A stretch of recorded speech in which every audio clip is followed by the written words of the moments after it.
Hello everyone, I'm Lynda Kinkade. You're watching CNN Newsroom. Live from Atlanta. Tonight, the first Russian soldier on trial for war crimes in Ukraine pleads guilty. We're live in Kyiv.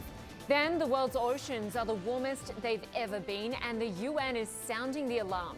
We'll have the latest on a damning new climate report.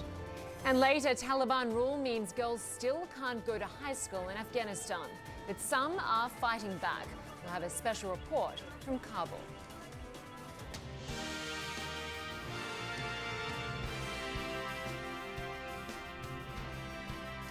Well, the fighting may be over in Mariupol, but there's been no final surrender. And the fate of the city's Ukrainian defenders is still very much in doubt.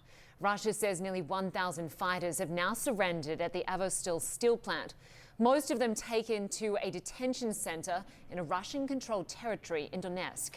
Russia says dozens of other fighters are being treated in hospital. A Donetsk separatist leader says top Ukrainian commanders are still inside the plant, although we can't confirm that. And Ukraine is keeping silent, saying very fragile talks are underway. It wants to swap prisoners of war with Russia, but no agreement has been announced. Further north in Donetsk, officials say the front lines are being shelled day and night. Heavy fighting is also reported in Luhansk, where Russia has brought in 15 helicopters to reinforce its offensive. And as the fighting rages, the first Russian soldier to go on trial for alleged war crimes in Ukraine appeared in court today. The 21-year-old tank commander pleaded guilty. He was charged with killing an unarmed elderly civilian back in February, and he could face life behind bars. Russia says it has no details about the case, calling the trial unacceptable and staged. Well, for more, I want to bring in Melissa Bell, who joins us from Kyiv. And Melissa, a great deal of interest in this case about this 21-year-old Russian, the first to face a war crimes trial. He has pleaded guilty. Does that mean that this trial is likely to be shorter? And why was it put on pause today? Well, certainly the prosecution had expected it to be much shorter than that, given that 21-year-old Vadim Shishimarin has pled guilty now, and that this was meant to go much more quickly. Turned out, though, there were far too many journalists in what was a courtroom that was too small to accommodate them all, so the hearing had to be stopped and proceedings pick up again tomorrow.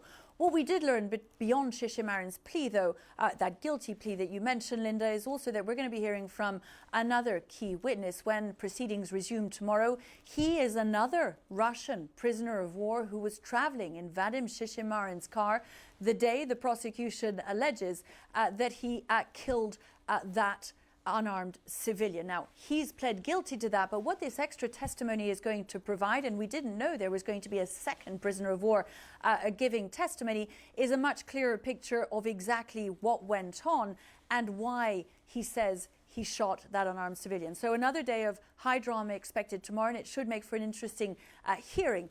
All the more so because of the wider context that you mentioned a moment ago. This happens even as, of course, on the other side, on the Russian side, those Azovstal fighters, those nearly 1,000 evacuees from the Azovstal steel plants who are now prisoners of war of Russian forces, the Russian Ministry of Defense releasing pictures of them.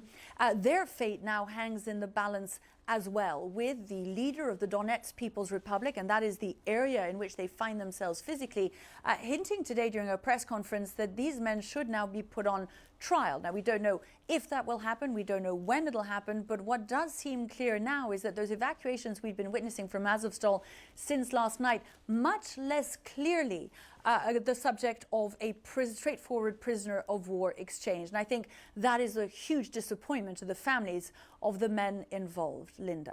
Yeah, it certainly is, and we are going to focus on that a little bit more in just a moment. But Melissa, I want to ask you also about this Human Rights Watch report that released today, detailing some crimes allegedly carried out by Russian troops, including executions, torture, and other abuses. And it comes after these investigators visited dozens, or over a dozen villages.